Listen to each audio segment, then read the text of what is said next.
1658 का साल मुगल साम्राज्य एक संघर्ष के दौर से गुजर रहा था। बादशाह शाहजहां की तबीयत खराब थी और उसके 4 बेटों के बीच तख्त के लिए एक खूनी खेल जारी था। वैसे मुगल सल्तनत में एक प्रथा थी, तख्त या फिर ताबूत। या तो तख्त हासिल करो या फिर ताबूत में जाओ। बस इसी परंपरा के साथ शाहजहां के बेटे दारा शिकोह, शाह शुजा, औरंगजेब और मुराद बख्श के बीच तख्त को लेकर होड़ लगी, जिसका अंत हुआ धर्मत की जंग के साथ।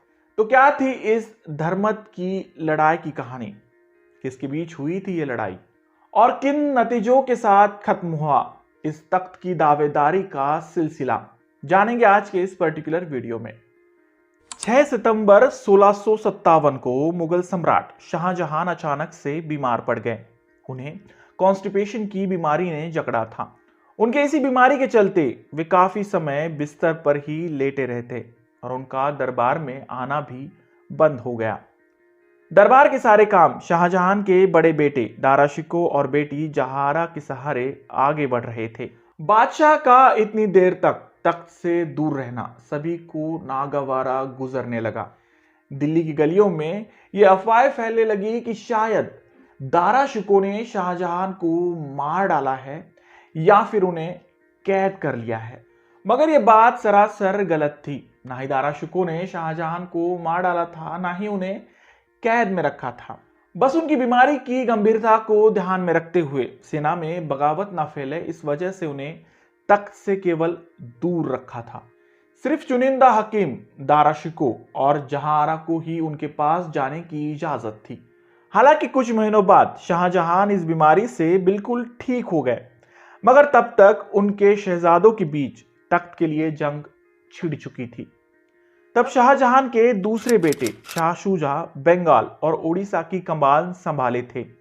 वही औरंगजेब दक्खन का कमांडर था। शाहजहां का आखिरी बेटा मुराद को सूरत की जहांगीरी दी गई थी। ऐसे में यह मुमकिन था कि ये तीनों एक के बाद एक बगावत पर उतरने वाले थे। शाह शुजा अपनी सेना के साथ दिल्ली की ओर बढ़ रहा था। वही सूरत में बैठा मुराद ने तो खुद को दिल्ली का नया बादशाह तक घोषित कर दिया। मगर इन दोनों के विपरीत औरंगजेब ने ऐसा कुछ भी नहीं किया। ना तो उसने खुद की सेना बनाई, ना किसी बगावत का ऐलान किया। लेकिन अक्सर जो चुप रहते हैं, सबसे ज्यादा शातिर वही लोग होते हैं। औरंगजेब के केस में भी कुछ ऐसा ही हुआ। उसने अपने दोनों भाइयों को खत लिखकर एक दूसरे के खिलाफ उकसाने का काम जारी रखा था। वही दूसरी ओर औरंगजेब ने मुराद के साथ एक सीक्रेट समझौता किया, जिसमें उसने ये ऑफर रखी कि अगर मुराद उसके साथ हो लेता है तो वो दोनों मिलकर शाह शुजा और दारा शिकोह को मार डालेंगे और रियासत को आधा आधा बांट लेंगे। जहां एम्पायर का उत्तर वाला हिस्सा होगा औरंगजेब का, वही दक्षिण वाला हिस्सा होगा मुराद का। मुराद के मान जाने के बाद दोनों ने मिलकर शाह शुजा को मार डाला। अब बचे सिर्फ 3 भाई, दारा शिकोह, औरंगजेब और मुराद। 5 फरवरी 1658 को औरंगजेब ने औरंगाबाद से मुगल तख्त के लिए अपना सफर शुरू किया। उसने खुद को सम्राट घोषित किया और दारा शिकोह के साथ एक तरह से जंग का ऐलान कर दिया। 3 अप्रैल आते आते औरंगजेब नर्मदा नदी को पार कर दिल्ली तक पहुंच चुका था। 13 अप्रैल को उसे पता चला कि मुराद उसके करीब है। औरंगजेब ने मुराद को तुरंत बुलाया और अगले दिन दोनों ने गंभीरा नदी के पश्चिमी किनारे पर धर्मत के पास अपना खेमा लगाया। यहीं से शुरू होने वाली थी एक लड़ाई, जिसे आज हम धर्मत की लड़ाई के नाम से जानते हैं। फरवरी 1658 तक राजा जसवंत सिंह ऑफ मारवाड़ अपनी सेना के साथ मालवा पहुंच चुके थे। उनका मकसद था औरंगजेब और मुराद को रोकना। यह उन्होंने दारा शिकोह और शाहजहां के आदेश पर किया था, लेकिन वो अब तक औरंगजेब की चाल से अनजान थे। शुरुआत में उनकी सेना ने उज्जैन के पास अपना रास्ता बनाया ताकि वे पहले मुराद से भिड़ सके। लेकिन मुराद ने इस लड़ाई से बचते हुए दूसरे रास्ते से अपने भाई को ज्वाइन किया, यानी औरंगजेब को। ऐसे में राजा जसवंत सिंह को अकेले मिलकर इन दोनों भाइयों का सामना करना था। इसी बीच औरंगजेब ने एक और चाल चली। उसने अपने एक ब्राह्मण दूत कविराय को राजा जसवंत सिंह के पास भेजा सुलह का प्रस्ताव लेकर। उसने राजा जसवंत सिंह को यह सलाह दी कि वो युद्ध करने से बचे और उसे सिर्फ अपने पिता शाहजहां से मिलने के लिए दिल्ली जाने दे। मगर जसवंत सिंह इसके लिए कतई तैयार नहीं थे। उन्हें शाहजहां द्वारा यह ऑर्डर दिया गया था कि वे जल्द से जल्द दोनों शहजादों को अपने अपने क्षेत्र में रवाना करें। जसवंत सिंह की मुगल सेना अपने आप में कई गुटों में बटी हुई थी। इस सेना में हिंदू और मुसलमानों के बीच दूरी हमेशा बनी रहती। शायद ये बात औरंगजेब को पता हो, यही वजह थी कि उसने अपना मोर्चा कतई नहीं छोड़ा। 15 अप्रैल 1658 की सुबह सूरज निकलने के कुछ देर बाद दोनों शत्रु सेनाओं ने एक दूसरे को देखा। युद्ध का आगाज हमेशा की तरह दूर से तोपखाने और बंदूकों के हमले के साथ हुआ। औरंगजेब की सेना अपने रेगुलर फॉर्मेशन में आगे बढ़ रही थी। वही राजपूत सैनिक जल्द ही हाथ से हाथ की लड़ाई में उतर आए। राजपूतों का लड़ाई क्षेत्र बहुत ही सीमित था। इस वजह से वे ज्यादा हिलडुल नहीं पा रहे थे। यही वजह है कि औरंगजेब की सेना को उन पर हमला करना काफी आसान हुआ। इसके बाद राजपूत लीडर मुकुंद सिंह हडा, रतन सिंह राठौर, दयाल सिंह जहाल, अरुण सिंह गौर और शुजान सिंह सिसोदिया अपने चुनिंदा घुड़सवारी फौज के साथ आगे आए।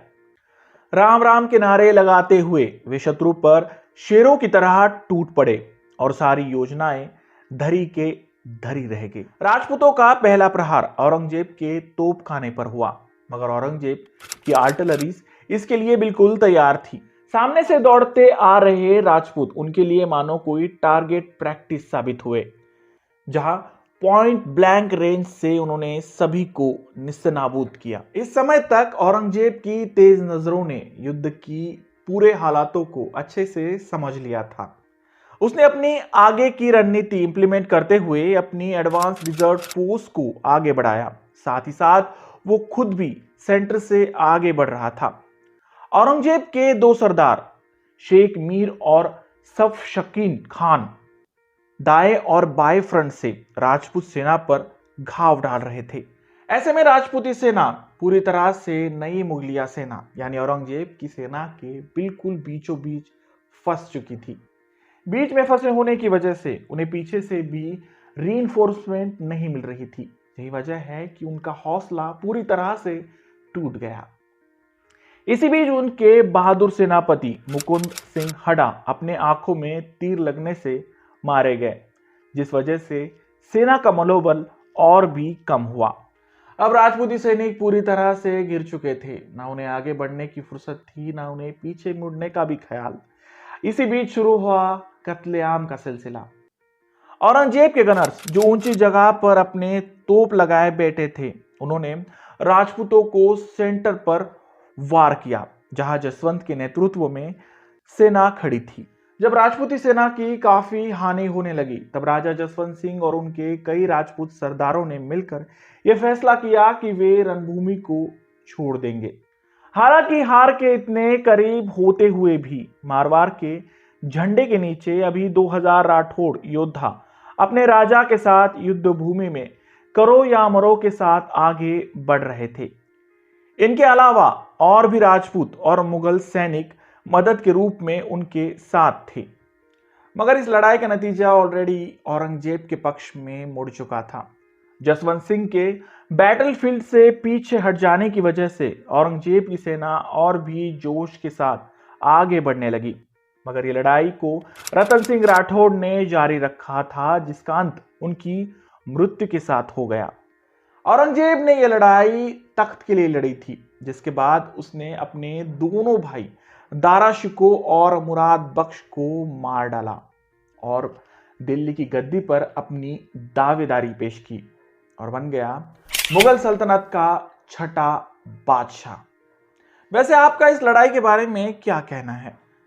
क्या इस लड़ाई में यह संभव था कि सभी राजपूत राजा मुगलों की अधीनता छोड़ एक हो जाते और एक साथ औरंगजेब का मुकाबला करते? राजपूत लड़े तो थे दारा शिकोह और शाहजहां की ओर से, मगर इन सभी के बीच दरारों की वजह से उन्हें हार का सामना करना पड़ा, जो बना औरंगजेब के तख्त का सफल रास्ता। फिलहाल वक्त हो चला है आपसे विदा लेने का। मिलते हैं अगले वीडियो में ऐसे ही किसी इंटरेस्टिंग और हिस्टोरिकल टॉपिक को लेकर। तब तक के लिए stay happy and keep watching my channel. Thank you.